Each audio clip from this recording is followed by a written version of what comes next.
বিক্ষোভে পাশাপাশি যেদিকে নজর রাখতে হচ্ছে ইউনানি মেডিকেল কলেজের যারা কর্মচারী রয়েছেন তারাও বিক্ষোভ দেখাচ্ছেন। সরকারি অধিগ্রহণের দাবি করা হচ্ছে তাদের তরফ থেকে। বিষয়টি বিস্তারিত জানবো, ইন্দ্রনীল ঘোষ আমাদের প্রতিনিধি রয়েছেন, সরাসরি কথা বলবো ইন্দ্রনীলের সঙ্গে। ইন্দ্রনীল, একটু জানার চেষ্টা করব কি দাবি করা হচ্ছে, কি বলছেন ওনারা?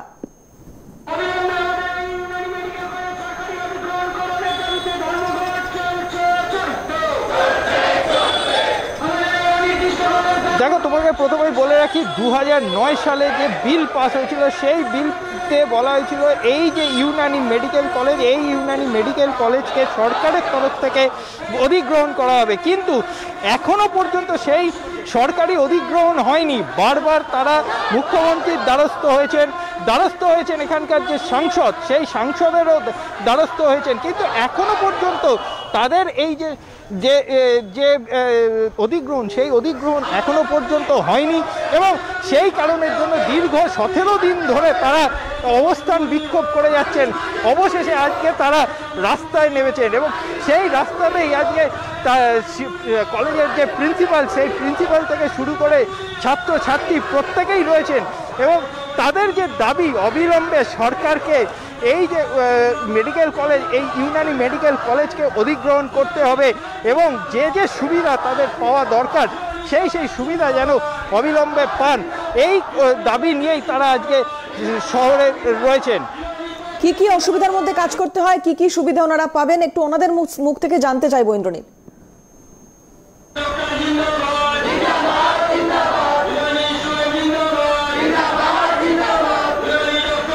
একদমই, আমি ওনাদের সঙ্গে একটু কথা বলে নেওয়ার চেষ্টা করছি।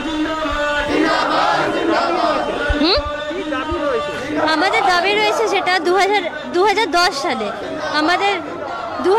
সালে আমাদের এই ইউনানি কলেজটা গভর্নমেন্ট করার জন্য বিল পাস হয়ে গিয়েছে, কিন্তু এখনও সেটা ইমপ্লিমেন্ট পাইনি। আমরা সেটাই আশা করে আছি, অনেক দিন ধরে বলা হচ্ছে গভর্নমেন্ট করা হবে, কিন্তু এখনও সেটা হচ্ছে না। আমরা অনেক দিন ধরে আশা করে বসে আছি গভর্নমেন্ট হোক, আমরা চাই, অনেক আশা নিয়ে বসে আছি আমরা যে গভর্নমেন্টটা হোক। যেমন এত আয়ুষের, হোমিওপ্যাথি, আয়ুর্বেদিক, ইউনানি একমাত্র আছে যেটা এখনো পর্যন্ত গভর্নমেন্ট কলেজ নেই। পুরো পশ্চিমবঙ্গে একটা কলেজ, কিন্তু অথচ গভর্নমেন্ট না, বাকি সবকটাই গভর্নমেন্ট কলেজ আছে। সরকার কি এটা আমাদের দিয়েছিল যে অধিগ্রহণ করা হবে সরকারিভাবে? কারণ 2010 সাল থেকে এটা 2021 হয়ে গেছে, কিন্তু এখনো পর্যন্ত বিল পাস হবার সত্ত্বেও কোনো ইমপ্লিমেন্ট পাইনি, এখনো গভর্নমেন্ট হতে পারেনি। আমরা খুবই, হ্যাঁ, প্রতিশ্রুতি দেওয়া হয়েছে, অনেকবারই মাঝে বলাও হয়েছে বিল পাস হওয়ার পরেও যে এটা গভর্নমেন্ট হবে, কিন্তু এখনো হতে পারেনি। মানে আমরা খুবই হতাশ, বলবো আমরা খুবই হতাশ। এই হতাশা, ওনারা সংশ্লিষ্ট মন্ত্রকের সঙ্গে কখনো কথা বলেননি, বসেননি কোনো আলোচনা? আজকে 7 ডে আমাদের এইরকমভাবে আমরা র্যালি বের করছি, ধর্নায় বসে আছি, তাতেও দেখছি কোনো কিছুই হচ্ছে না, কেউ মানছেও না। কি শুনতে পেলাম? কথাও হয়েছে, অনেকবার কথা হয়েছে, কিন্তু কিছুই আমরা ভালো আশা দেখতে পাচ্ছি না। যতবারই বলা হচ্ছে ওনারা আমাদের প্রতিশ্রুতি দিচ্ছেন যে হ্যাঁ হবে, কিন্তু কিছুই হচ্ছে না। আমরা সেইভাবেই আছি। এই ঘটনার সঙ্গে কোনো রকম ভাবেই রাজনীতি মিশে নেই, তবুও জানতে চাওয়ার ইন্দ্রনীল যে এই ধরনের ঘটনাগুলোর প্রভাব কি নির্বাচনে পড়বে? প্রত্যেক বছর আসছে যাচ্ছে, অনেক যুগ ধরে, সে 2010-এর পর থেকেই শুনতে পাচ্ছি এই গভর্নমেন্ট হবে, কিন্তু এখনো কিছুই হচ্ছে না। আমরা খুবই হতাশ।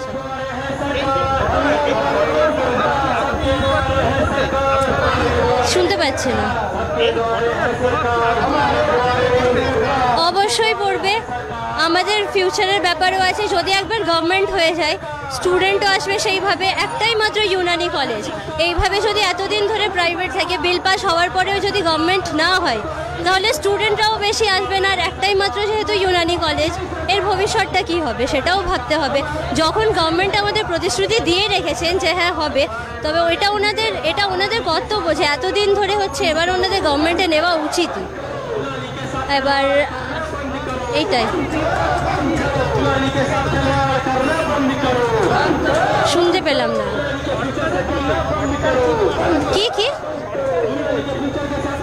সরকার তো আমাদের প্রতিশ্রুতি দিয়ে রেখেছেন যে হবে, কিন্তু এখনো কিছু হয়নি। মাঝখানে একবার এমন হয়েছিল যে গভর্নমেন্ট হবে বলা হয়েছিল, কিন্তু তারপরেও কোনো অ্যাকশন নিচ্ছেন না। আমরা খুবই ডিসঅ্যাপয়েন্টেড।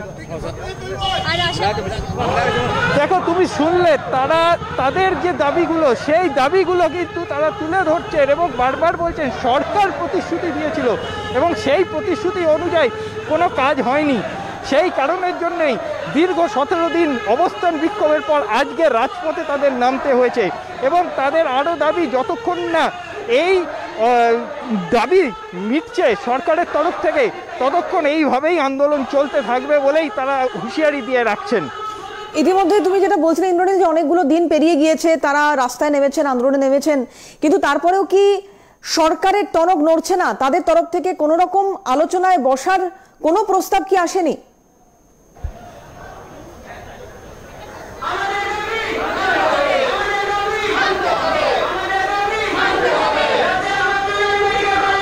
দেখো, এনারা যারা আজকে রাজপথে রয়েছেন তারা জানাচ্ছেন সেটা হচ্ছে এখনো পর্যন্ত সরকারের তরফ থেকে কোনো রকম কিছুই তাদের সঙ্গে আলোচনা বা কিছু হয়নি এবং তারা সংশ্লিষ্ট দপ্তরকেও জানিয়েছে বারবার, কিন্তু সেখান থেকেও কোনো সুরাহা হয়নি।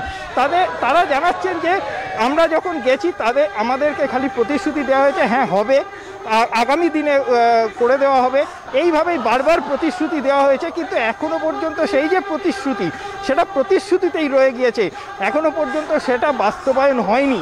এই জন্যই এই 17 দিন ধরে তাদেরকে অবস্থান বিক্ষোভ করতে হচ্ছে। তারপরে আজকে তারা বাধ্য হয়েই রাস্তায় মিছিল করছেন।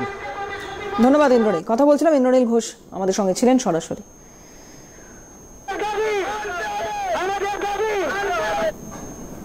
এখন এই পর্যন্তই। সব খবরের জন্য চোখ থাকুক CNN।